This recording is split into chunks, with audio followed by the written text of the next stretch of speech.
पूरे मुल्क की बात नहीं कर रहा, क्योंकि बाकी सूबे जो है ना वो काबिल बेहतर है सिंध से, और सिंध में खास तौर पे कराची जब से ये हमारे अफगान भाइयों को भेजा है ना इधर से, या भेज रहे हैं, तब से पूरा शहर था ही कचरा कचरा, घर घर कचरा कचरा हुआ हुआ है, कचरा कुंडी बन गया। ये कितने दिनों से जबान चढ़ा रहे हैं, बदमज़गी तल खलामी हो गई है कि कचरा कहाँ फेंकें यार। अभी इस पे बाद में बनाऊंगा, कल दिखाऊंगा मैं आपको कितनी गंदगी हुई हुई है। पार गिराऊं कचरा कुंडी बना दिए, कॉर्नर्स कचरा कुंडी बना दिए। अब ये कचरा कौन उठाएगा?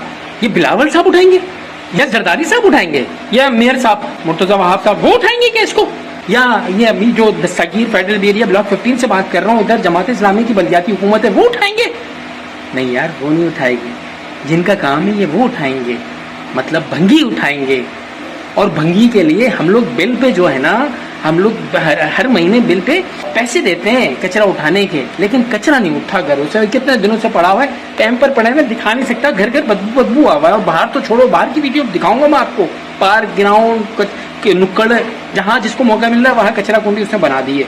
और हमें तो फिर भी लिहाज मुरव्वत है ना, कुछ तो इतने बेगैरत है, वो कचरा अपने बच्चे का पैम्पर एम्पर जितने है ना वो सब गली नुक्कड़ गली में फेंक रहे हैं यार। जैसा कि मैं हमेशा दिखाता आया हूँ, गली का भी कोई ख्याल, किसी दूसरे की तकलीफ का एहसास ही नहीं करते, गलियों में फेंक रहे हैं। उनको तो और मौका मिल गया यार। खुदारा चेक करो यार, मैं तो कड़वा हूँ क्योंकि मैं शाहिद हूँ, लेकिन आप लोग भी देखा करो यार।